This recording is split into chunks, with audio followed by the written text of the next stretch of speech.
Dans ce TP numéro 12, nous allons nous intéresser au dernier type de boucle qui existe, c'est-à-dire les boucles while ou autrement dit les boucles tant que.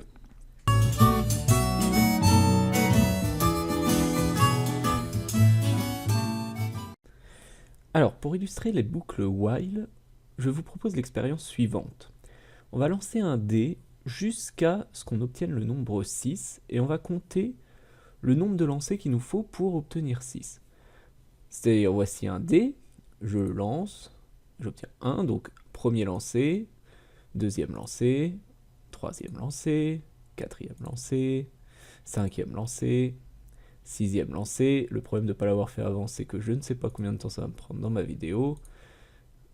Et donc, on peut clairement ne pas avoir beaucoup de chance et ne pas tomber sur 6 assez vite, mais on finira évidemment par tomber sur 6, voilà, au bout du 20e lancer peut-être. Et c'est le nombre 20, c'est le nombre qu'on cherche. Alors on a envie de simuler ça par informatique, vous avez vu que lancer un dé même à l'aide d'un programme qu'on trouve sur internet, ça reste fastidieux. Donc on va avoir envie de lancer un programme. La seule chose qu'on sait pour automatiser le programme en quelque sorte, c'est d'utiliser une boucle for. Mais le problème, vous l'avez vu, c'est qu'on ne sait pas combien de lancers il nous faudra pour obtenir ce nombre 6. Donc une des techniques qui pourrait être, c'est de faire un compteur, de lancer 10 000 dés, on va bien tomber sur 6 au bout de 10 000 lancers, et puis à chaque fois qu'on tombe sur 6, on dit bah, on en est où dans le compteur. On a lancé ça, alors le 9995e lancé c'est un 6, le problème c'est qu'il va falloir revenir tout au début, voilà, au bout de 7 lancés on a eu notre premier 6. Alors ce programme a plusieurs problèmes. Déjà on va utiliser de la mémoire inutilement, puisqu'à chaque fois on va calculer 10 000 lancers, alors qu'on aurait pu s'arrêter au 7e, tout simplement. Et puis on pourrait ne pas tomber sur 6. Même en 10 000 lancers. Évidemment, la probabilité est très faible, mais ça peut arriver. C'est-à-dire qu'on ne pourrait pas dire, bah, je lance 20 dés et puis on voit si on l'a. Ben non, mais si on ne l'a pas, bah, il faut continuer à lancer. Donc dans ce cas-là, comment on crée la boucle, etc. Pour cela, on va introduire les boucles while qu'on traduit par tant que. Ce sont des boucles qui fonctionnent un peu comme les boucles for, c'est-à-dire on va répéter des instructions, mais on va répéter les instructions jusqu'à ce que une condition soit respectée. Ici, typiquement, la condition serait répéter le lancer de dés tant que on n'a pas obtenu 6. Alors je vais enchaîner directement sur la structure de cette boucle. On commence par écrire while, donc tant que le dé n'a pas obtenu 6. Alors je vais lancer une première fois le dé, donc je vais mettre le compteur à 1. Je lance une première fois mon dé, save fois round, save de 6 fois round. Tant que le dé est différent de 6, et ben on va relancer le dé et on va ajouter plus 1 au compteur. Et du coup, dès que le dé fera 6, la boucle sera finie et on pourra afficher le nombre qu'on a fait. On relance le programme, et là on voit qu'on a obtenu 6 au bout du deuxième coup. Ici, on a obtenu 6 au bout du 5e lancé. Donc ça nous permet d'arrêter le programme, évidemment, dès qu'on le peut, dès que la condition est respectée. Ça évite d'utiliser de la mémoire, et surtout, les boucles while sont à utiliser lorsque on ne sait pas quand le programme doit s'arrêter.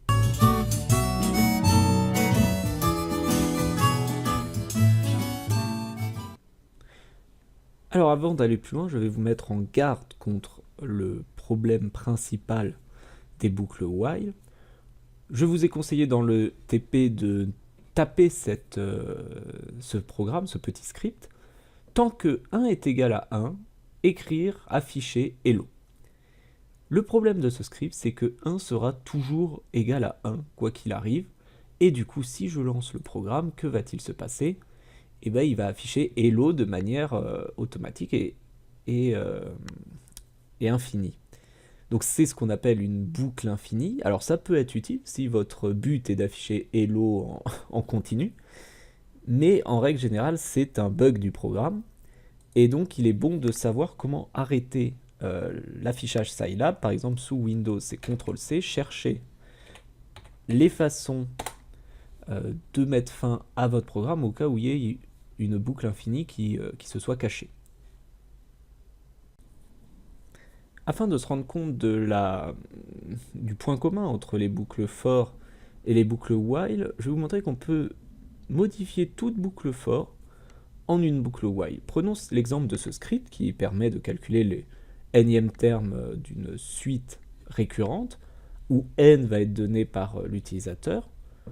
On a, comme d'habitude, on doit entrer un entier n, et il va nous calculer U5 pour le coup. Alors on peut obtenir le même résultat avec une boucle while. À savoir qu'on va dire que tant que, alors une condition à respecter, et c'est là où alors ça, il faut trouver la bonne condition, on refait ça. Il va se passer la même chose. Par contre, on a envie que cette condition se fasse jusqu'à n. Alors combien de fois on avait tourné avec notre boucle for? On avait tourné en fait 5 fois. Et à chaque fois, le k se déplaçait de plus 1. Donc si je dis tant que k est plus petit que n, alors k n'a pas de sens pour l'instant, donc on va dire qu'au début k vaut 1. Tant que k est strictement plus petit que n,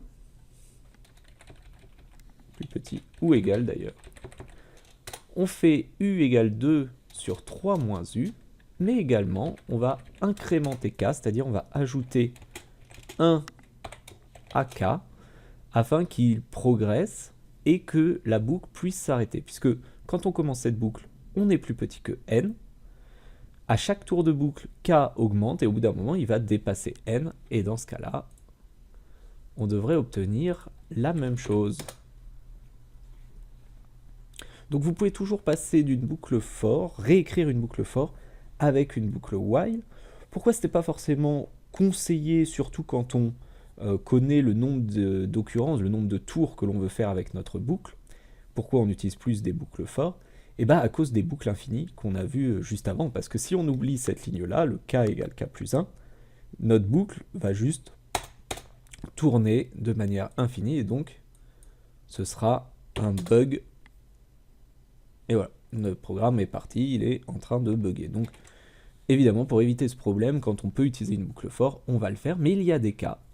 Repensez au cas du dé, où on ne sait pas quand le programme doit s'arrêter, et là on est obligé d'utiliser une boucle while et de faire attention à est-ce que la boucle while termine, s'achève, finit.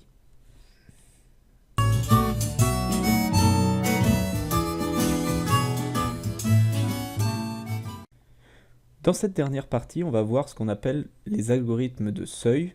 Ce sont des algorithmes qui, comme les algorithmes pour calculer des termes d'une suite, ou pour calculer les valeurs d'une somme, ou pour écrire une fonction réelle, sont tellement importants, sont tellement fréquents, arrivent tellement fréquemment dans les concours, qu'il faut savoir le faire par cœur.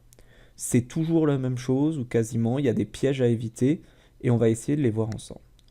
Donc, ou les d'ailleurs exercices typiques qui vous seront demandés pour écrire un algorithme de seuil, ce sont l'exemple 7 et l'exercice 3, c'est-à-dire vous avez une suite, vous savez, parce que vous l'avez étudié avant dans le sujet, que la suite tend vers 0 dans ce cas-là, et vous voulez connaître le plus petit n tel que un est plus petit que 10 puissance moins 6. Vu que ça tend vers 0, le cours nous dit qu'à un moment, il y aura un n qui vérifiera un toujours plus petit que 10 puissance moins 6.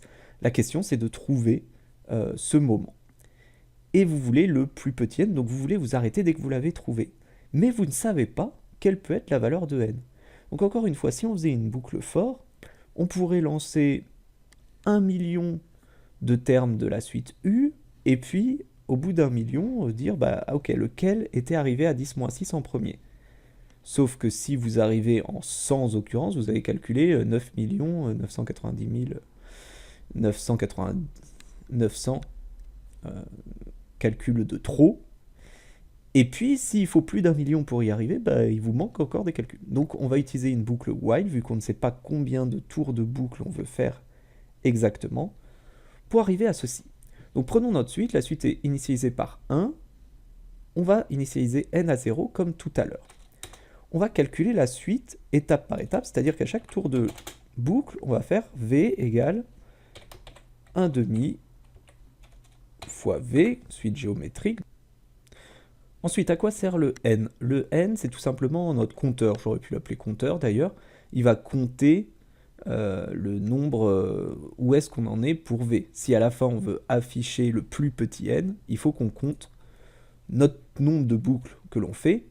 Donc au début, v égale 1, ça correspond à la valeur de v0, donc n vaut 0. Et puis à chaque fois que je fais v égale 1 demi fois v, bah, j'ajoute plus 1, c'est-à-dire que premier tour de boucle, j'obtiens V1, deuxième tour de boucle, j'obtiens V2, troisième tour de boucle, j'obtiens V3, etc. Et à la fin, je saurai, dès que la boucle s'arrête, bah, je saurai que c'est le n que je cherchais. Donc d'ailleurs, on va l'afficher à la fin. Ce qui est plus difficile, c'est de trouver la condition d'arrêt. Il est très tentant d'écrire exactement ce qu'il y a dans l'énoncé, c'est-à-dire abs de V inférieur ou égal à 10 puissance moins 6. Et c'est là qu'il faut se souvenir que while se traduit par tant que. Si on dit tant que V est plus petit que 10 puissance moins 6, on fait ça. Sauf que regardez, V au début il vaut 1. Est-ce que 1 est plus petit que 10 puissance moins 6? Non. Donc on ne fait pas la boucle.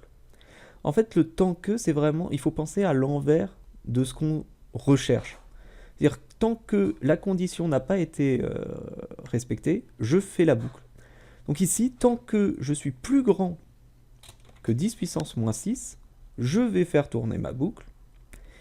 Dès que j'arrive en dessous de 10 puissance moins 6, j'arrête, et donc je donne à l'utilisateur la valeur de n.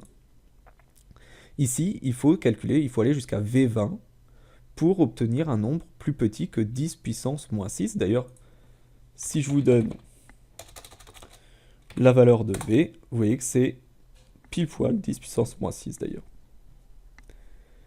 Voilà, j'espère que vous avez tout saisi sur ce TP. N'hésitez pas à poser vos questions et à répondre au questionnaire sur Canvas.